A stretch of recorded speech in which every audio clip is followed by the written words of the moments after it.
Shri Markandey butterfly garden Montessori English medium school play group ते 4थी पर्यंत सीबीएसई पॅटर्नच्या शिक्षणासाठी आजच प्रवेश घ्या. मोबाईल क्रमांक 8668 34 49 79.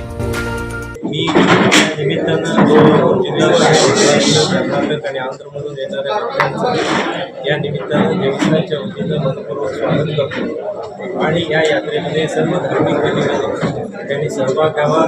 मनोरंजनाचे जे काही स्टॉल्स लागले आहेत त्यामध्ये सहभाग घेऊन त्यांनी ह्या यात्रेचा आनंद लुटावा अशा पद्धतीचं एक आव्हान त्या सर्वांनी. यावर्षीच्या यात्रेच्या निमित्तानं सर्व धार्मिक कार्यक्रम त्या ठिकाणी वेळेवर आणि चांगल्या पद्धतीनं पार पडण्याच्या दृष्टीनं सर्व व्यवस्था ही देवस्थानच्या वतीनं महापालिका आणि पोलीस यंत्रणा यांच्या माध्यमातून करण्याचा प्रयत्न करतो. परंतु सर्वभक्तांनीही त्याचप्रमाणे नंदीध्वजधारक या मंडळींनीही त्यासाठी सहयोग द्यावा. त्यांना काही अडचणी असल्या तर त्यांनी देवस्थानला त्या प्रकारे त्याची मागणी करावी, तो प्रश्न सोडवण्यात येतो. या निमित्तानं सर्वात महत्त्वाची म्हणजे ही यात्रा एक दिवस उशिरा चालू होते. 12ला होणारी यात्रा 13ला एंडिंगमध्ये, 14ला अक्षता सोहळा, 15ला होम हवन आणि 16ला दारूकाम आणि लेझर शो अशा पद्धतीचे 4 धार्मिक कार्यक्रमाचे दिवस त्या ठिकाणी होत आहेत. या सगळ्यामध्ये सगळ्यांनी सहभाग द्यावा. माझी सर्व नंदीध्वज मानकरी आणि नंदीध्वज धारकांना या ठिकाणी विनंती आहे की त्यांनी या निमित्तानं जे काही भक्त या धार्मिक विधीमध्ये सहभागी होतात त्यांना वेळेवर हा सगळा आनंद लुटता यावा. धार्मिक कार्यक्रमाच्या श्रद्धेनं जे येतात त्या मुलाबाळांना महिलांना त्यामध्ये सहभागी होता यावं यासाठी विशेष करून होमचा कार्यक्रम 9 वाजेपर्यंत आणि अक्षतेचा सोहळा हा दुपारी 1 वाजेपर्यंत, तशाच पद्धतीने लेझर शोचाही शो 10च्या आतमध्ये संपवावा अशा पद्धतीचं जे आम्ही नियोजन केलं आहे तो त्या काळामध्ये नंदीध्वज त्या ठिकाणी आणून ते पूर्ण करावे अशा पद्धतीचं आवाहन करतो. त्याचप्रमाणे आत्ताच काही जणांनी प्रश्न केला होता की त्या ठिकाणी उद्या एंडी मजगेच्या निमित्तानं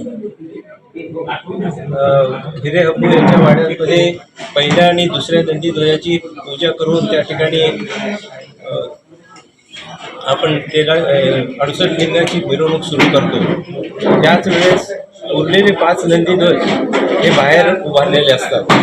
माझी देवस्थानच्या माझ्या सर्व विश्वस्तांना, सर्व मानकऱ्यांना आणि नंदीध्वज धारकांना विनंती आहे की फक्त 2च नंदीध्वजांची पूजा करण्यापेक्षा त्या ठिकाणी 7ही नंदीध्वजाची पूजा कशा पद्धतीने करता येईल यासाठी सगळ्यांनी पुढाकार घ्यावा आणि यातून या पद्धतीनं झाले परंपरा आहेत, ज्या काही परंपरा चांगल्या नाहीत आपण सोडल्या पाहिजेत, ज्या परंपरा चांगल्या आहेत त्याचा आत्मसात करून आपण त्या ठिकाणी काम केलं पाहिजे.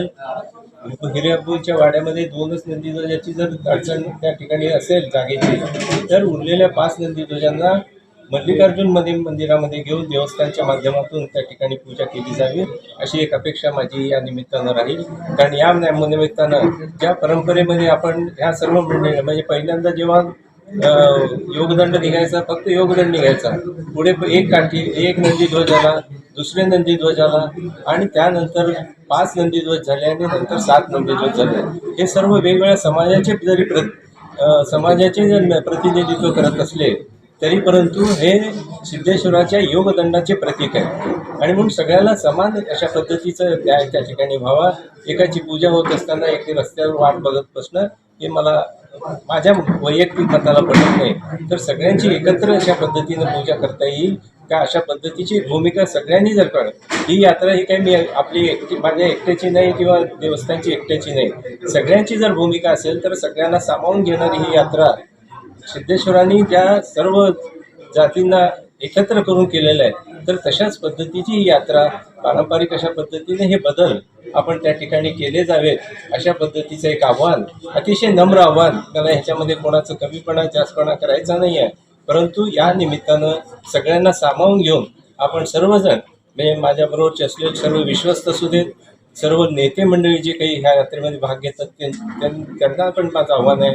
तशाच पद्धतीनं जे मानकरी आहेत, जे नंदीध्वज धारक आहेत. अनेक याच्यामध्ये सगळ्यांना सामावून घेतलं जातं, परंतु तो एक 13 तारखेचा जो प्रसंग आहे, देवस्थानच्या वतीने सगळी त्या पूजा आपण त्या ठिकाणी करतो. प्रत्येकाची मानकरी त्या ठिकाणी पूजा करतात.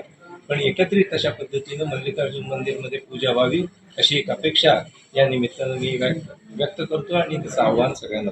एक तर गेली 2 वर्ष आपण लेझर शोच्या माध्यमातून शेवटचं दारू काम जे करतो त्यामध्ये प्रदूषण होऊ नये यासाठी आपण प्रयत्न करतो आणि ते प्रयत्न करत असताना आपण लेझर शो आणला. गेली 2 वर्ष आपण सिद्धरामेश्वराच्या जीवनचरित्रावरती आपण त्या ठिकाणी